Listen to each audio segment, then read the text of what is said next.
It's like a tornado has been through here. So we got another 8 to 10 hours ahead of us. He's filming too, so don't forget to check out Aqua Pros. He's doing turtle things. It's the magical floating sand. 4 rainbow sharks, gonna put them all in a 1 gallon. And we gotta run to the warehouse. We're getting through it. It's only like 9:40 at night. No fish in there yet, I don't think. All right, we're on it.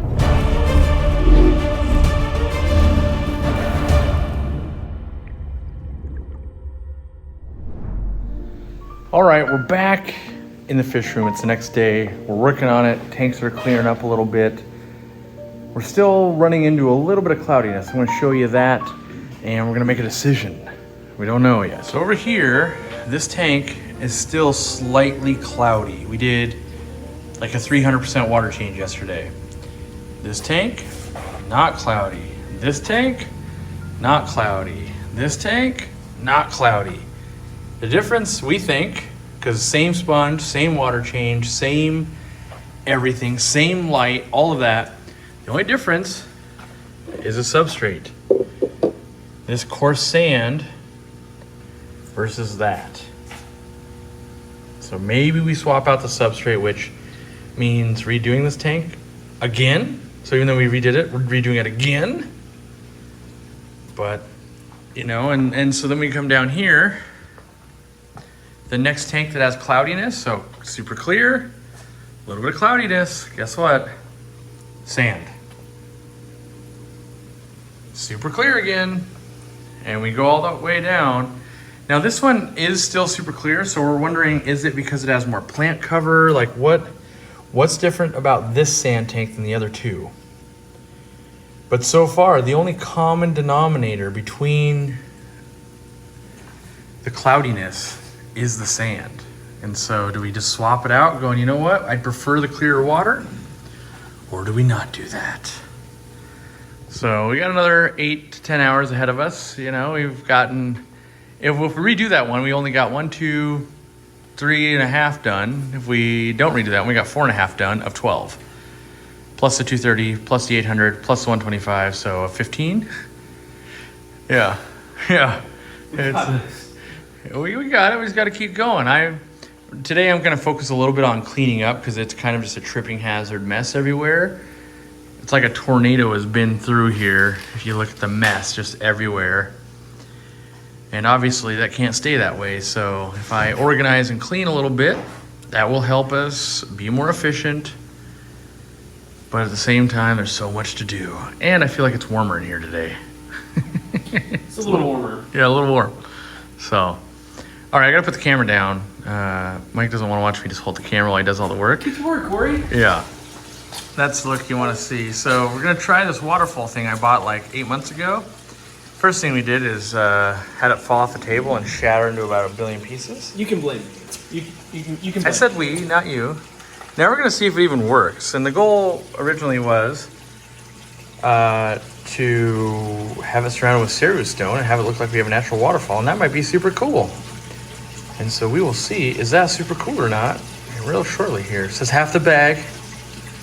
We're using the whole bag. Yep.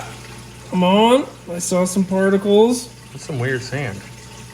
Is the pump plugged in? No. I felt it vibrating, so it's doing something. Oh, it is plugged in. It's just stuck with air in it. Maybe. That is a thing that happens. So. Look at this sand floating. It's the magical floating sand. We're following the manufacturer's. We are doing this testing here. I'm gonna tell you right now. So far, don't spend $120 on this thing. So far, been just real disappointing. Floating sand to the fact where it's floating on top, and kind of nothing going on so far. Maybe I'll chime in if we get it working.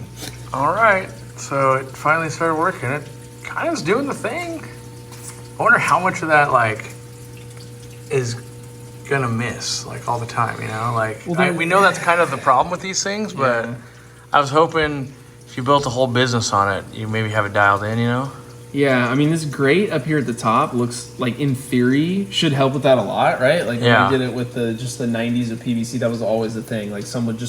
It would slowly, over the course of 7 hours, float off. Yeah. And then you'd eventually be left with one that's not running. So this looks like it does pretty good, but even little things like it's landing on an edge here Yeah, over I time, guess the next 6 weeks, like, oh, there's gonna be none. Like, if as long as it falls in. If like 3 granules make it to over here and then they don't land in, eventually it'll stop. But it might, I mean, that might take months and months and months, which I guess is okay. So I wonder how long this lasts with the sand running through that power head. Like, eventually, won't it break? Like, I mean, I guess no, because it's not running through the power head, right? So it's pulling in water from behind it and then pushing. Doesn't it have to go through it though? Physics and stuff, you know? Doesn't it go through the pump though? No. All right. It's been a few years since we did it, but no.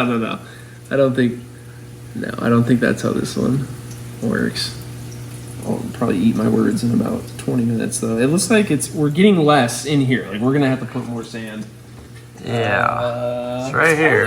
It's right here. Let's just let it do its thing for a while before we start putting a bunch of rock in Before here. we build its whole is this what we want to do thing. Maybe physics is fighting me right now. Okay. Oh yeah. That's about half a bag, right? Maybe. Sure. Maybe. I don't know. I think we should just let it run for a few hours while we do something else and see what happens. It might be kind of cool, Corey. All the labels coming off. That's not great. Jeez. Oh man. All right. Moving on. I put some substrate in here, and I'm gonna change the water so it gets less murky. We did pull the sand out. Now I gotta work on it. So I was having my doubts of like, are we just gonna have to redo this thing in like 2 weeks? And I said, turn this around. Let me look how this thing works. It's shedding sand left and right like that. Give it a few hours, and we're gonna be out of sand. I mean, for sure. Granted, we did drop it. We did drop it. We did break it. So I mean, but this is that part's not broken. Yeah, I know. It's just it's impossible to see, but yeah, this is the same problem that like the ones that I've made have, right? Any leak in sand just becomes a problem. It's bad, yeah. So it works the same way though. Like it's not going through the power head. Like it's yeah, I see. It's a Venturi system. Yeah, exactly. So yeah, I think we need to bail on this, dude. I agree. I think we gotta bail. Not worth it. I'm trying to make bulletproof setups, and that's not that. It would have been cool, but yeah. Next. Now you're seeing what we go through. It's not just like, oh yeah, it's super easy. Like we're starting to run low on ideas when you start getting towards like, well, we got like 8 kind of plans. We got 15 tanks. So, yep. Now he's got to pretend like he's a YouTuber. All right, I'm working on tank 3 from the end. This has buffalo head cichlids and currently some mouth brooding bettas. And the style I'm going to go for, I think, is the kind of the mountain with some wood coming out, because the buffalo head cichlids want to perch on stuff, and then the bettas want to hide also. And I've got a breeding pair of bristlenose in there. So I'm kind of thinking just having it flow down and then maybe sticking the sponge filter in the right-hand corner, and then I'll figure out the plants. But so far I need to add a little bit more substrate and just get this nice slope going all the way through. That's what I'm thinking. Now I gotta see if the rocks and the wood that I have around will support that idea. All right, well I think here is the hardscape pretty much finished. I'm changing some water to help clear it up a little bit. And I've decided, I think I have to do a Nubius. It'll fuse all the holes kind of together. I was really tempted to do crypts, but if the crypts defy me, which they will, and grow tall for some reason in this tank, unlike other tanks, it'll just hide everything. And I know that's how my luck works, and I still want to be able to see the fish and everyone perching, so I think the Anubius is the way to go. So I got a buttload of Anubius to start working with. Here's how it turned out. Obviously, got to grow in a little bit, but I think it kind of brings the wood and the rock together, creates some cool things to look at. You got the slopes. I want to add some Amano shrimp in here. And everyone's still hiding out, still a little bit cloudy. And I'm gonna turn the light down and add a second light because I don't wanna grow a ton of algae on the top of Nubius in the back. So kind of changing a lot of the setups to about 20% of my light and 2 of them, which you could raise the light, you could you could get rid of the hinge top, so that's the big thing, is I kind of want it right in the middle, but just can't. It blocks all the light. So I'm gonna go with a front and back, I think, and just not make new tops. And I think it's working out. We're still working on stuff. Mike's working on, we've got kind of a hardscape over here that we need the plants. The plants are what will sell this chicken bone stone scape. And then, he's doing like some kind of crazy avatar thing over here or something, Just give me, give me a little bit of time I'm here. giving you the time, giving you the trust. You'll love it when it's done, I promise. Yeah, the shrimp are gonna love eating the fungus will grow on the wood, and no fish in there yet, I don't think. Mm. Yeah, I think it's just shrimp at the moment, so. No, there's 2 guppies, 3 guppies. Oh yeah, just some little guppies, yeah. 4 guppies. All right. Cool. Still got this one to do, this one to do, this one down here to do, and then 230 and some other stuff. So still looks like a bomb went off in here, but we're working through it. 230 gallon tank. I installed a Coralia power head just to increase the flow a little bit. I think I'm gonna end up catching out all the fish. I sucked out a lot of turtle poop and fish poop, removed all the rocks. I've removed the sponge, or not the sponge, but the canister filter. I'm now draining it and I'm gonna clean it. And that's gonna take half an hour. Start to get all the poopies out. But once we get that done, we'll get it cleaned. I'm trying to evaluate the flow. Do I put this thing back in? Or do I put the upgraded giant E-Heim in, which takes a lot more work? I'm wondering if I just delete this big UV sterilizer that's burnt out, if that will fix the flow issue, because I feel like not that much flow is coming out of that thing. I could also put my own kind of outlet right here probably, and get that flow going a little better. Instead of being 2, just have it be 1. So I might try that as well. But for now, canister cleaning. What is it? Is it like 5 something now? What time is it, Mike? It is 5:20. 5:20. We're still going, still a mess, still working. Mike's working on this guy still, getting Anubias and stuff set into the rocks. By the way, he's filming too, so don't forget to check out Aqua Pros. Maybe if I put enough pressure on him, you're actually looking for Fish Tank Mike. Don't put that in here too. That's right, Fish Tank Mike instead of Aqua Pros. All right, I gotta get to this canister filter. It's gonna be brutal. All right, as you can see, when I disconnected the UV sterilizer, some water came out. So that wasn't great. So for now, we've got water flowing much stronger because I replaced this bad mamma jamma. So I just took the little rubber boot, jammed in this, and now we got pretty good flow. Let me see if I can demonstrate any better. Yeah, it's going pretty good. Better than it was. So we got that doing. Obviously, gotta fill it up. We're doing some water changes over here still. Going for some more supplies. If you can believe that, you'd think you have to have it all, but need some Siamese alligators for this bad boy. Getting lots of Amano shrimps.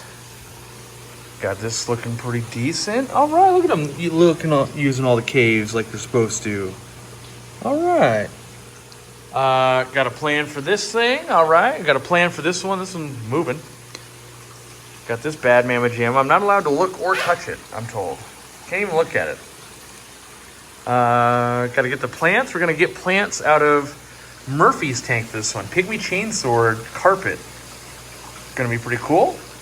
And yeah, so we got to drive to the store now to go pick up everything. So that's going to take half an hour, 40 minutes, something like that. Kind of just looking in here. Oh, look at that turtle. He's doing turtle things. Yeah.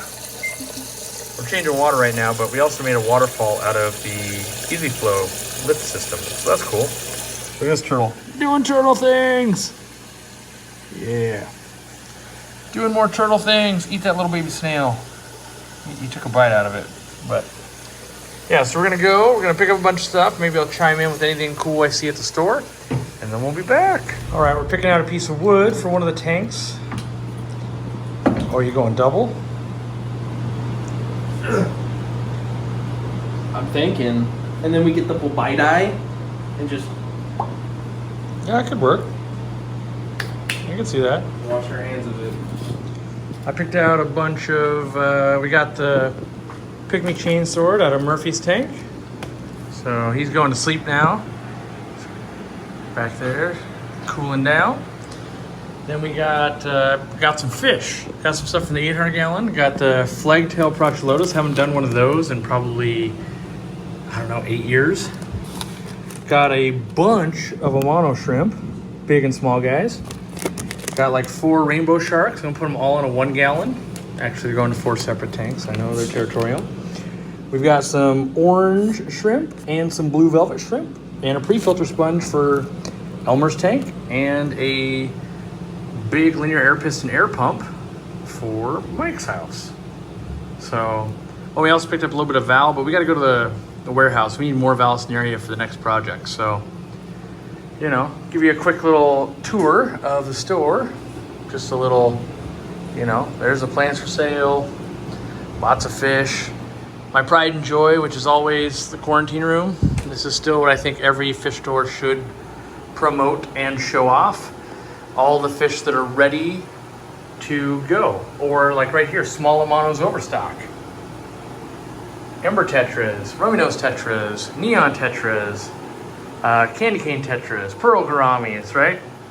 Roseline sharks, pre-seeded sponge filters, green tiger barbs, more cardinal tetras. Not doing so hot. Do not sell. Those guys not doing so hot. We'll pull those bodies. What else we got? Green neons and some pygmy cories. We've got some syrupate tetras, dwarf blue gourami females, endlers. We got apistos with neons. And these are all the ones that are getting healthy before they go out. Like that's what every store should strive to do as much as they can. We've got all kinds of notes on, you know, what they had, what we're doing to treat, when, who's doing it, you know, trying to stay on top of it. Got all kinds of tasks, closing tasks, midday tasks, opening tasks, priority lists, all kinds of retail process documents on training new employees. This is a level that I was never at while we were here, but I would just relay the information. Now that I'm not there to relay it, I kind of help craft some of the stuff through the ranks of people, and they improve upon it, and then they make it better. So good to see. Lots of cherry barbs up there, stocked up. It's Saturday night late. You know, ooh, look at these guys. Blueberry tetras. Haven't really seen those before. Kind of neat. And then you've got the headstanders here. They always have their head down. Got a little goldfish with some val and some floating plants. And yeah, just the products we kind of, that's kind of a cool thing. Like most of the walls turning green, that never existed really when I worked here. We didn't make our own products, so kind of cool to see that. Lots of Fritz, lots of our own stuff, and pretty much all the tanks that aren't ours now are on 40% off, so they liquidate out and people just buy ours. So we still need to grab some substrate, so we need to make sure we don't leave without that. And we got to run to the warehouse to pick up valves, so we're pretty much going to load up the car and start driving. All right, we're at the warehouse. The lights are out. You can see all the UV sterilizers going for our big sumps for all the tanks. We got the CO2 running, all that kind of stuff going on.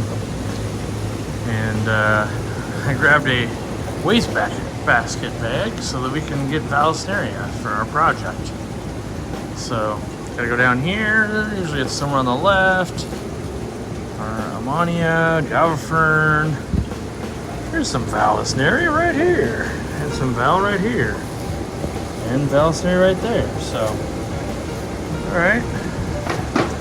And the rest of the warehouse. So we're gonna get Vallisneria. It's only like 9:40 at night. Yeah, we're getting through it. Here we go, we're leaving.